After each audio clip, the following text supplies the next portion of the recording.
Assalamualaikum warahmatullahi wabarakatuh. Selamat pagi. Bersama saya Anissa Dwi Nur Fadilah dari Prodi Ilmu Informatika Universitas Katolik Dharma Cendika. Di sini saya akan membagikan proyek ulangan akhir semester saya, yaitu mengenai riset algoritma sorting. Di sini saya memilih dua algoritma sorting, yaitu bubble sort dan merge sort.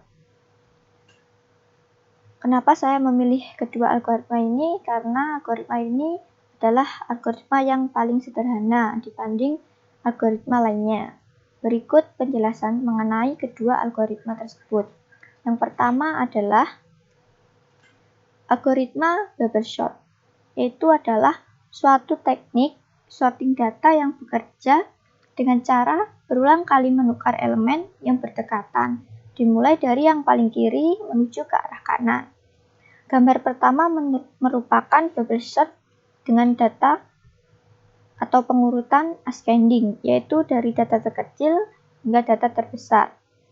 Di situ hanya saya tampilkan dua proses saja, jadi belum sepenuhnya urut. Di situ akan terus berlanjut hingga terurut dan iterasi selesai. Walaupun sudah terurut, tapi jika iterasi belum selesai, maka dia akan terus berjalan. Dan gambar kedua merupakan bubble sort dengan data pengurutan menggunakan data descending, yaitu dari data terbesar diurutkan sampai data terkecil. Caranya pun sama dengan yang ascending. Namun untuk descending ini, jika data awal paling kiri lebih besar dari data kedua paling kiri, maka dia akan digeser ke kanan. Berikut karakteristik dan cara kerjanya. Jika kalian ingin mengurutkan data dengan ascending atau dari kecil ke besar, maka yang kalian lakukan seperti yang saya jelaskan di gambar tadi, mengurutkan datanya yang paling kiri dengan membandingkan data awal lebih kecil dari data yang dibandingkan, maka data geser ke kanan. Jika mau descending, maka jika data paling kiri lebih besar dari data kedua paling kiri, maka digeser ke kanan. Lakukan hal yang sama, yaitu membandingkan setiap elemen tersebut yang berdekatan dan geser ke kanan hingga terurut sampai memenuhi iterasi. Dan seperti yang saya bilang sebelumnya, jika iterasi belum selesai, tetapi data sudah terurut, iterasi selanjutnya akan tetap berjalan hingga selesai sebagai verifikasi data. Dan yang kedua adalah algoritma merge sort, yaitu salah satu teknik pengurutan data dengan cara memisahkan data menjadi dua bagian dengan metode divide dan consequer. Berikut saya berikan contoh dua gambar mengenai merge sort. Gambar pertama dengan jumlah data genap. Begitu pembagiannya adalah separuh-separuh dari data keseluruhan. Dan gambar kedua adalah data dengan jumlah data ganjil. Tampilannya seperti pada gambar kedua, bagiannya adalah data pertama separuh dari data keseluruhan, dan bagian kedua adalah separuh minus 1 dari data keseluruhan. Nah, dari gambar ini nanti bisa dilanjutkan dengan memecah kembali masing-masing blok hingga menjadi satu data tiap blok. Jika sudah menjadi satu data tiap blok, kemudian bisa digabungkan kembali dengan membandingkan tiap elemen. Apakah data pertama lebih besar dari data tengah? Jika iya, maka data tengah geser menjadi data pertama, dan seterusnya seperti itu.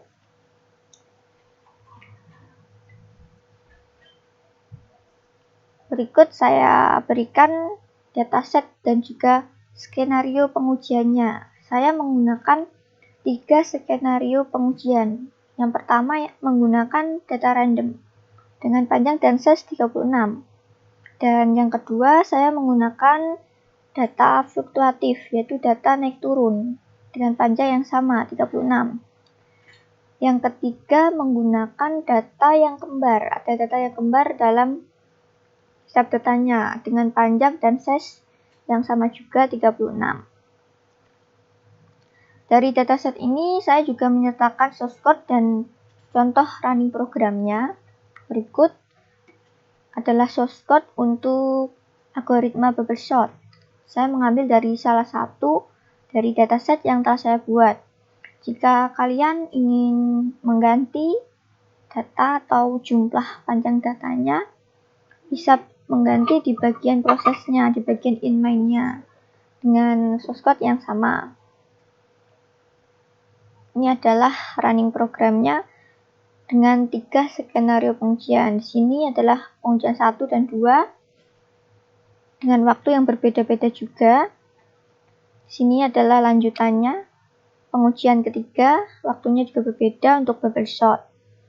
Dan selanjutnya adalah source code untuk merge sort. Source code-nya pasti berbeda dengan bubble sort perintahnya, tapi saya juga mengambil dari salah satu dataset yang saya buat. Nah, jika ingin mengganti angka lain, seperti yang saya jelaskan tadi, bisa mengganti di bagian inline-nya. Jumlah data mau berapa, angkanya berapa saja, mau data jenis apa, bisa diganti di situ. Ini running programnya juga sama dengan 3 skenario pengujian dan waktu yang berbeda juga. Selanjutnya, dan dari hasil running program tersebut, saya membuat visualisasi hasil menggunakan tabel perbandingan antara algoritma bubble sort dan algoritma merge sort dengan 3 data pengujian yang saya buat tadi. Dan ketiganya menghasilkan rata-rata berbeda-beda. Untuk data 1 menghasilkan rata-rata 0,194 second. Data kedua menghasilkan 0,197 second. Data ketiga menghasilkan 0,45133 second. Dan untuk algoritma merge sort, data 1 rata-ratanya 0,180,666 second. Data 2 menghasilkan 0,189,666 second. Data ketiga menghasilkan 0,209,666 second. Dan ini saya juga sudah membuat elek rata-ratanya dari selisih kedua algoritma, yaitu algoritma A dan B. Algoritma A adalah algoritma bubble sort dan algoritma B adalah algoritma merge sort. Grafiknya bisa dilihat selisihnya saya ambil dari rata-rata algoritma A dan B, mendapatkan selisih seperti tabel di bawahnya.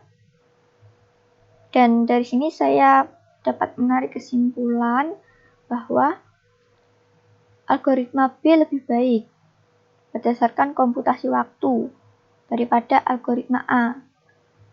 Rata-rata komputasi waktu algoritma B adalah data 1 0,180,665. Data 2 adalah 0,189,666 second. Data 3 0,209,666 second. Selisih waktu komputasi algoritma A dan B berdasarkan skenario pengujian adalah data 1 0,13334 second, data 2 0,007334 second, dan data 3 0,2416166 second. Dalam skenario pengujian, algoritma B lebih baik dan cepat dibanding dengan algoritma A. Sekian, hanya itu kesimpulan yang bisa saya sampaikan dari membandingkan kedua algoritma tersebut. Terima kasih sudah mau lihat proyek saya. Wassalamualaikum warahmatullahi wabarakatuh. Selamat pagi.